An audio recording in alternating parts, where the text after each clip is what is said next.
Hey guys, welcome back to my channel.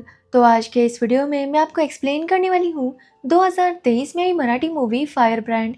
तो चलिए without wasting time movie का explanation start करते हैं। मूवी स्टार्ट होती है सुनंदा से, जो एक डिवोर्स लॉयर है और वो हमेशा लेडीज़ की केसेस लेती रहती है ताकि वो उन्हें इंसाफ दिला सके।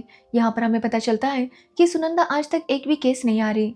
अब उसके पास एक लेडी का केस था जिसका हस्बैंड उसे डिवोर्स देना चाहता था, लेकिन इसके बदले वो ना ही उसे कोई एलिमनी और ना ही उनके बच्चों की कस्टडी देने के लिए तैयार था। अब ये सब सुनने के बाद सुनंदा उस लेडी से पूछती है कि उनकी शादी कहाँ हुई थी, कैसे हुई थी। ये सारी डिटेल्स लेने के बाद सुनंदा का केस स्टार्ट हो जाता है, जहाँ पर अपोजिट लॉयर जज को बताता है कि उसका जो क्लाइंट है उसके पास कोई भी प्रॉपर्टी नहीं है, जिसकी वजह से वो अपनी वाइफ को कुछ भी दे नहीं सकता। अब यहाँ पर सुनंदा जज को बताती है कि उसके क्लाइंट के हस्बैंड ने अपनी सारी प्रॉपर्टी अपने रिलेटिव्स के नाम कर दी है ताकि उसे अपनी वाइफ को एलिमनी देनी ना पड़े। सुनंदा बताती है कि जब इन दोनों की शादी हुई थी तो वो बहुत बड़े 5 स्टार होटल में हुई थी, जहाँ पर काफ़ी बड़े बड़े लोग आए थे और इसका मतलब यही था कि उनकी शादी बहुत ज़्यादा धूमधाम से हुई थी और ऐसी शादी तभी हो सकती है जब उसके पास पैसे हो। अब ये सब देखने के बाद जज फैसला करता है कि उस हस्बैंड को वाइफ को एलिमनी देनी होगी और ऐसा करके सुनंदा इस केस को जीत जाती है। अब सुनंदा काफ़ी ज़्यादा खुश थी और वो इसके बारे में अपने हस्बैंड माधव को बताती है। अब माधव की बात करें तो माधव काफ़ी केयरिंग एंड लविंग हस्बैंड है। उसका और सुनंदा का लव मैरिज हुआ है और दोनों साथ में काफ़ी खुश थे। अब सुनंदा के नेक में पेन हो रहा था, इसलिए माधव उसका मसाज करने लगता है। मसाज करते हुए वो काफ़ी बातें कर रहे थे, जिसके बाद वो दोनों रोमांस करने लगते हैं। स्टार्ट में तो सुनंदा काफ़ी नॉर्मल थी, लेकिन धीरे धीरे करके वो काफ़ी अजीब सा बिहेव करने लगती है। ऐसा लग रहा था कि वो इस सब को बिल्कुल भी पसंद नहीं करती और ये देखकर माधव भी रुक जाता है। जिसके बाद हमें पता चलता है कि काफ़ी सालों पहले सुनंदा जब वॉशरूम जा रही थी तभी वहाँ पर एक आदमी आया जिसने काफ़ी सारी शराब पी रखी थी और उसने जब सुनंदा को देखा तो वो उसके साथ ज़बरदस्ती करने लगा। सुनंदा वहाँ पर काफ़ी चीखती चिल्लाती रही, लेकिन वो आदमी नहीं रुका और उसने सुनंदा के साथ ज़बरदस्ती की और तभी से सुनंदा को जैसे ट्रॉमा लग गया। वो जब भी रोमांस करने की कोशिश करती तो उसे वही सब याद आता और वो आगे कुछ भी नहीं कर पाती। अब सुनंदा का हस्बैंड भी इस बात को समझता है और वो कभी भी उसे इसके लिए फोर्स नहीं करता, लेकिन वो चाहता था कि सुनंदा अपने पास से बाहर निकले। इसलिए वो अगले दिन सुनंदा को एक साइकेट्रिस्ट के पास लेकर जाता है। अब सुनंदा डॉक्टर को बताने लगती है कि पास्ट में उसके साथ क्या क्या हुआ था। वो बताती है कि जब उसके साथ ये सब हुआ और उसने अपने पेरेंट्स को ये बताया तो उसके पेरेंट्स ने केस करने से मना कर दिया, क्योंकि उनका कहना था कि इससे सुनंदा की बदनामी होगी। ना ही कोई सुनंदा से शादी करेगा और ना ही उसकी छोटी बहनों से, जिसकी वजह से सुनंदा केस नहीं कर पाई। लेकिन जब वो बड़ी हो गई तो उसने एक एनजीओ की मदद से उस आदमी को जेल में भेज दिया, लेकिन 3 साल के बाद जेल की सज़ा काटकर वो वापस आ गया और अभी आराम की ज़िंदगी जी रहा है। अब ये सुनने के बाद डॉक्टर उसे एक टेडी देता है और कहता है कि सपोज अगर ये टेडी वो आदमी होता जिसने सुनंदा के साथ गलत किया है तो सुनंदा उसके साथ क्या करती। अब ये सुनने के बाद सुनंदा को काफ़ी गुस्सा आता है और वो उस टेडी को काफ़ी पीटने लगती है। वो उसे काफ़ी गालियाँ देती है, जिसके बाद चाकू से उसके ऊपर कई बार वार करती है, जिससे सुनंदा को थोड़ा सा रिलैक्स फील होता है। जिसके बाद सुनंदा जब कोर्ट जाती है तो सुनंदा को पता चलता है कि उसके अखबार में फ़ोटो आई थी, क्योंकि रिसेंटली सुनंदा काफ़ी बड़ा केस जीत गई थी। अब सुनंदा के इसी फेम को देखकर उसके पास एक दिव्या नाम की लेडी आती है, जो सुनंदा को बताती है कि उसे अपने हस्बैंड से डिवोर्स चाहिए, क्योंकि उसका हस्बैंड उसे बहुत ज़्यादा तंग करता है और उसके बहुत सारे अफेयर्स भी हैं। अब ये सुनने के बाद सुनंदा दिव्या से कहती है कि वो दिव्या का केस तभी लेगी जब दिव्या उसे सब कुछ सच बताएगी, क्योंकि सुनंदा उन्हीं लेडीज़ की मदद करना चाहती थी जिन्हें सच में उसकी ज़रूरत है। इसलिए सुनंदा दिव्या से पूछती है कि क्या उसके बच्चे हैं, जिस पर दिव्या कहती है कि उसकी एक बेटी है। अब ये सुनने पर सुनंदा दिव्या से कहती है कि कल वो अपने पति को लेकर आ जाए, पहले वो उनके साथ बात करेगी और उसके बाद आगे का फैसला लेगी। जिसके बाद अगले दिन दिव्या अपने हस्बैंड को लेकर वहाँ पर आती है और उनसे बातें करने पर सुनंदा को पता चलता है कि कुछ सालों पहले दिव्या मॉडलिंग किया करती थी, जिसके बाद उसे आनंद से प्यार हो गया और उन दोनों ने शादी कर ली। शादी के बाद उन्हें एक बेटी हुई, लेकिन बेटी थोड़ी सी मेंटली अनस्टेबल थी और ये देखकर दिव्या काफ़ी ज़्यादा अजीब से बिहेव करने लगी। वो अपनी बेटी से बिल्कुल भी प्यार नहीं करती। उसे ऐसा लगता था कि वो तो एक मॉडल है, इतनी खूबसूरत भी है, तो उसकी बच्ची परफेक्ट ही होनी चाहिए थी। इसलिए वो सारा ब्लेम आनंद पर डालने लगती है कि आनंद की वजह से ही उनकी बच्ची ऐसी है और इसी वजह से उन दोनों में झगड़े काफ़ी ज़्यादा बढ़ने लगे और अब दोनों ने फाइनली डिसाइड किया है कि वो दोनों डिवोर्स लेंगे। लेकिन दिव्या चाहती है कि उसे आनंद की बहुत सारी प्रॉपर्टी मिले, साथ ही उसे अपनी बेटी की कस्टडी भी चाहिए थी, ताकि बेटी की कस्टडी की वजह से उसे काफ़ी अच्छी एलिमनी भी मिलेगी। लेकिन ये सुनकर आनंद इसके लिए मना कर रहा था, क्योंकि आनंद जानता था कि दिव्या अपनी बेटी से बिल्कुल भी प्यार नहीं करती, इसलिए वो चाहता था कि उसकी बेटी उसके पास ही रहे। अब एक दिन इसी बात पर उन दोनों में झगड़ा काफ़ी बढ़ गया और दिव्या ने ग्लास तोड़ दिया, जिसकी वजह से उसे चोट लग गई। अब ये देखने के बाद आनंद उसके लिए दवाई लाने गया कि तभी दिव्या ने पुलिस को कॉल करके बताया कि आनंद ने उसे मारने की कोशिश की है, जिसके बाद पुलिस वालों ने आनंद को पकड़ लिया और उसे जेल में रख दिया। अब कोर्ट को छुट्टी थी, जिसकी वजह से 3 दिन आनंद को जेल में ही काटने पड़े। जिसके बाद जब सुनंदा घर आती है तो वो सोने की कोशिश करती है, लेकिन वो सो नहीं पा रही थी, क्योंकि अभी भी उसे अपनी पास की चीज़ें ही याद आ रही थी।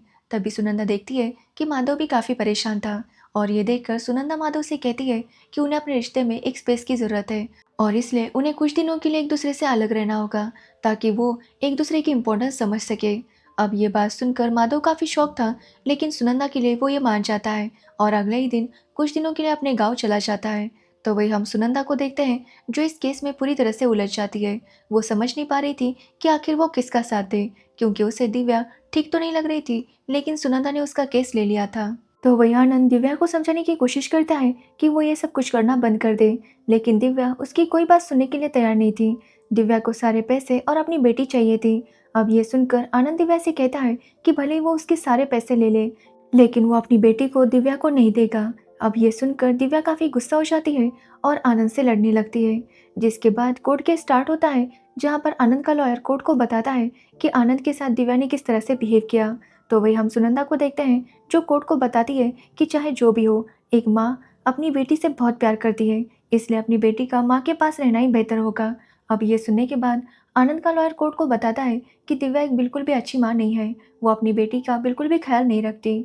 साथ ही वो दिव्या को काफ़ी भड़काने लगता है और दिव्या बहुत ज़्यादा भड़क जाती है और गुस्से में आकर उनके ऊपर हमला करने लगती है, जो देखकर जज समझ जाता है कि दिव्या अपनी बेटी को नहीं संभाल सकती, इसलिए वो फैसला करता है कि उनकी बेटी आनंद के साथ ही रहेगी।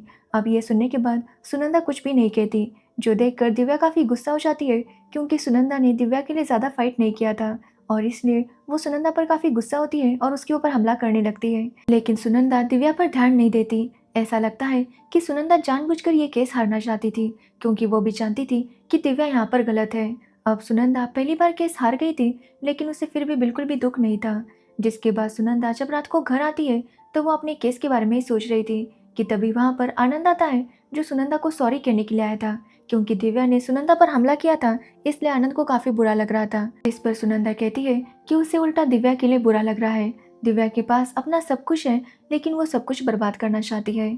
वो आनंद से पूछती है कि आनंद के साथ दिव्या ने इतना गलत किया, लेकिन फिर भी आनंद दिव्या के ऊपर बिल्कुल भी गुस्सा नहीं करता, बल्कि वो इतनी शांति से सब कुछ कर रहा है। जो सुनकर आनंद कहता है कि गुस्सा करने से क्या होगा, जो भी है वो सब कुछ बिखर जाएगा, इससे अच्छा हम शांत रहकर सिचुएशन सॉल्व कर सकते हैं। तभी आनंद देखता है कि सुनंदा के नेक में पेन हो रहा था और वो सुनंदा से कहता है कि वो उसका मसाज कर देगा, लेकिन सुनंदा उसे मना करती है। लेकिन आनंद उसे कहता है कि वो काफ़ी अच्छा मसाज कर सकता है। अब ये सुनने पर सुनंदा मान जाती है, क्योंकि उसका पेन काफ़ी बढ़ रहा था। जिसके बाद आनंद सुनंदा का मसाज करने लगता है। अब यहाँ पर सुनंदा उसके और माधव के बारे में आनंद को बताने लगती है कि किस तरह से माधव और सुनंदा एक दूसरे से इतना प्यार करते हैं, लेकिन सुनंदा अपने पास की वजह से माधव के करीब नहीं जा पाती। अब सुनंदा आनंद को बताती है कि उसके साथ किसी ने गलत काम किया था, जो सुनकर आनंद सुनंदा से कहता है कि पास में अटके रहने से क्या होगा, सुनंदा को ये सब कुछ भूल जाना चाहिए। अब ये सुनने के बाद सुनंदा काफ़ी शॉक थी, क्योंकि सुनंदा ने जब भी किसी को इसके बारे में बताया था तो सब लोगों ने यही कहा था कि बेचारी सुनंदा के साथ ये सब हुआ। मतलब सब लोग सुनंदा को एक अलग ही नज़र से देखा करते थे, जैसे सुनंदा ने ही कोई गलत काम किया है। लेकिन आनंद ऐसा बिहेव बिल्कुल भी नहीं करता। जब सुनंदा उससे रीज़न पूछती है तो आनंद कहता है कि इसमें सुनंदा की क्या गलती, जो आदमी ने ये सब कुछ किया था गलती उसकी है, इसलिए लोगों को उसे उस तरह से देखना चाहिए, ना कि लड़की को। अक्सर लड़कियों के साथ ऐसा ही होता है, मतलब उनके साथ कोई गलत काम करके जाता है, लेकिन उस बंदे को कोई भी कुछ भी नहीं कहता, ना ही उसे बुरी नज़र से देखा जाता है। लेकिन जिस लड़की के साथ ये सब कुछ हुआ था उसके बारे में अजीब अजीब सी बातें की जाती है। अब ये सुनने के बाद सुनंदा को आनंद काफ़ी अच्छा लगता है, तो वही मसाज करते हुए सुनंदा वो मसाज काफ़ी एंजॉय कर रही थी और देखते देखते वो आनंद के करीब आने लगती है, जिसके बाद वो दोनों इंटीमेट हो जाते हैं और सुनंदा काफ़ी ज़्यादा खुश थी क्योंकि पहली बार जब उसके कोई करीब आया था तो उसे अच्छा लगा था, ना कि घिन आई थी, जिसकी वजह से सुनंदा काफ़ी ज़्यादा खुश थी। उसे ऐसा लग रहा था कि अब वो अपने पास से आज़ाद हो चुकी है, इसलिए वो माधव को कॉल करती है और उसे वापस बुलाती है। अब जैसे ही माधव वापस आता है, सुनंदा उसे सब कुछ बताती है कि उसके और आनंद के बीच क्या-क्या हुआ, जो सुनकर माधव काफ़ी शॉक था। वो समझ नहीं पा रहा था कि आखिर वो किस तरह से रिएक्ट करे। तब सुनंदा माधव से कहती है कि वो उससे बहुत प्यार करती है और आनंद के साथ उसका जो कुछ भी हुआ, उसमें इमोशनली कुछ भी नहीं था। वो उसे एज़ अ ट्रीटमेंट देके, क्योंकि उसी की वजह से सुनंदा अपने ट्रॉमा से बाहर निकली है। अब माधव भी सुनंदा की बात समझ जाता है, जिसके बाद उन दोनों का रिलेशन ठीक हो जाता है और इसी के साथ ये मूवी एंड हो जाती है। तो ये थी फायर ब्रांड मूवी की स्टोरी। अगर आपको इस मूवी की स्टोरी और मेरा एक्सप्लेनेशन अच्छा लगा हो तो वीडियो को लाइक, कमेंट, शेयर ज़रूर करना और मेरे चैनल को सब्सक्राइब करना बिल्कुल मत भूलना। Thanks for watching video.